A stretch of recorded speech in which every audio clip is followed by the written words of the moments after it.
Genius. This is how the publisher-director of Baldur's Gate 3 described RGG Studio's capability in releasing this brand new game. Like a Dragon, Pirate Yakuza in Hawaii. All in less than a year. And he is not wrong. What RGG Studio did is unnatural. Being able to release a game that still somehow ties so well with a 2-decade-long running series. On top of that, Pirate Yakuza is being perceived by people who tried the demo in the Tokyo Game Show as overwhelmingly fun. No wonder that other people in the video game industry are impressed with RGG Studio's strategy in releasing quality games at a yearly basis. Which begs the question, how are they able to do it? Simply put, this is the genius of RGG Studio in making Yakuza games. Before that though, if you're excited for future Yakuza games, then like this video and join Otaku Define for more Like a Dragon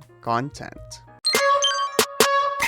In this year's Tokyo Game Show, RGG Studio didn't just announce their new game, Like a Dragon Pirate, Yakuza in Hawaii, which is still a long title. Well, they even provided a demo during the event. Based on what was showcased, you can see just how fun Pirate Yakuza will be, capturing the essence of what makes up a Yakuza game, a brawler-style gameplay that pushes the Dragon engine over its limit, crazy minigames that bounces so well with Majima's personality, and a story that will surely play with our emotions, because I know that the game's plot sounds ridiculous, with Majima somehow becoming a pirate, but knowing RGG Studio, this will have a dramatic turn that will make any stern stepdad cry. To boot, this game is releasing in Feb. In reference, Infinite Wealth came out this January. So how is RGG Studio able to do this crazy amount of labor? Are the staff just overworked that will even make Neil Druckmann jealous? The straightforward answer to the genius of RGG Studio in creating Like a Dragon games is their brilliance in reusing assets. Look at how Lost Judgment recycled assets from Yakuza Like a Dragon, Lad Gaiden benefiting from Yakuza Kiwami 2, and now Pirate Majima inherits Infinite Wealth.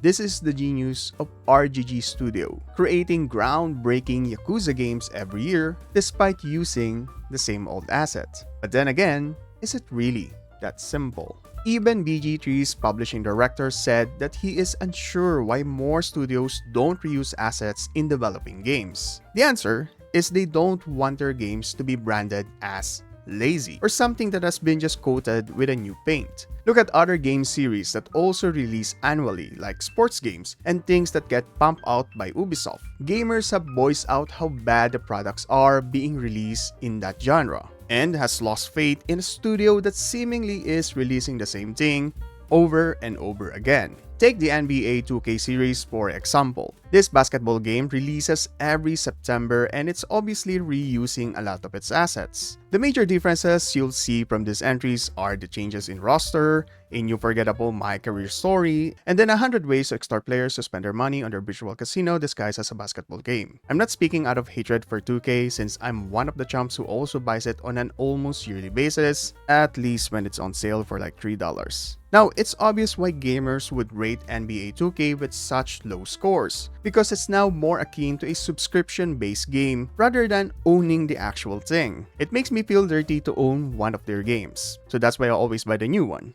Ugh, it's even filthier than the last one. Then look at how gamers turned on entries made by Ubisoft. Remember back in 2000s or early 2010s, people were excited to play the latest Assassin's Creed games. But today, we see them celebrating because the showcase for Assassin's Creed Shadows got cancelled. This is because gamers can get tired quickly from the same old thing. Despite looking different from one another, each AC game plays and looks the same way. And this even affects their other IPs like Far Cry and Just Dance. This is also one of the reasons why Star Wars Outlaws, despite being a new game for Ubisoft, failed to meet their expectations. So given these examples as to why other game devs don't just reuse assets to release games on a yearly basis, how is RGG Studio an anomaly? With Yakuza games releasing annually and gaining positive reviews one after another. Well, RGG Studio actually doesn't just reuse an existing asset, but rather they take advantage of a plethora of existing assets, then combine them to create something entirely new.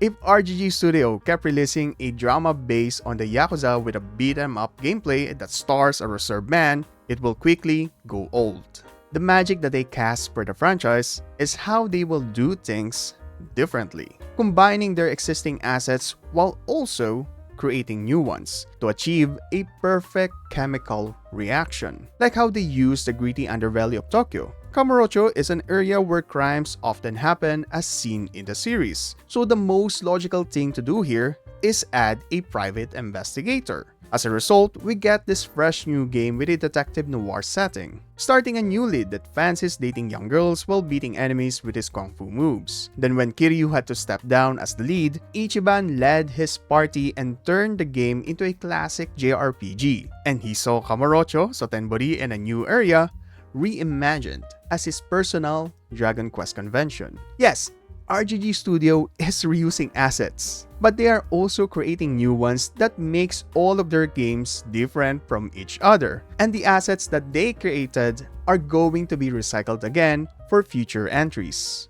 That is how RGG Studio manages their IPs and why their games are all regarded in high standard, such as when they reuse the detective noir formula of the Judgment series and the area of Yokohama, but bringing in a new asset, which is a high school setting, where Yagami can now beat up students, but of course is not allowed to actually hurt them, so then the game introduced a new style, which is so familiar with an old style used in Yakuza 4. Did it feel the same when playing Lost Judgment? No. It wasn't even a rehash of Yakuza Like a Dragon, despite also being set in Yokohama. It wasn't like playing Tanimura while subjugating bullies, and it did not feel like the same Judgment game despite controlling Yagami. Every aspect of the game felt different. The same thing can be said in Like a Dragon Gaiden, knowing that RGG Studio is bringing back Kiryu for the lead role in the spin-off. The studio thought of what can they do differently, and they created this new fighting mechanic called Agent Style. This new combat form separated Joryu from Kiryu. It looks like we are playing Kiryu again, but the other style turns him into an entirely new character, despite again using the same area with the same animations and with the same continuity. This is the genius of RGG Studio. But that trait did not come naturally to them. They are able to make quality games on a yearly basis because of the failures and challenges they learned from creating this 2-decade-long series. Yakuza 5 is a shining example of this lecture. It was pretty telling at the time that RGG Studio is trying something new. And that game is polarizing, but it's actually something really new because it featured 5 different characters where you play as a taxi driver, a hunter that punches mountain deities, Oshinoko in 2000s, an asthmatic chain smoker, and a baseballer shrimp. Yakuza 5 still to this day is perceived differently among fans, but this was an important part of RGG Studio in learning how to make a game interesting despite reusing assets. Without Yakuza 5, we might not have gotten a series where we play as a detective. Secret Agent Kiryu will be seen as an impossible idea, and we certainly would not be looking forward to Majima becoming a mad sea dog in Hawaii. Now, aside from the Lord of the Night turning into Luffy's competitor, what makes Lad Pirate Yakuza different is the fact that he can now jump, and that is impressive for a 50-year-old. This is what makes the series endearing, because it is not an innate thing for RGG Studio to be these brilliant game developers. And that is the reason why other gaming companies cannot just copy their formula, because it is not something that can be generally applied. It is a grueling learning experience. Simply put, RGG Studio's genius in creating Yakuza games is a result of their hard-earned labor. And as a massive fan of their work, I will be enjoying this golden era of the Ryuga Gotoku series. But how about you guys? Are you worried that RGG Studio games might become stale in the future, or are you impressed by their skills? Let me hear your thoughts because I'm excited to play as Pirate Majima, and you should be too. If you're curious why, then check this video out. As always, join Otaku for more Yakuza content. This is Math, and stay awesome my kyodais.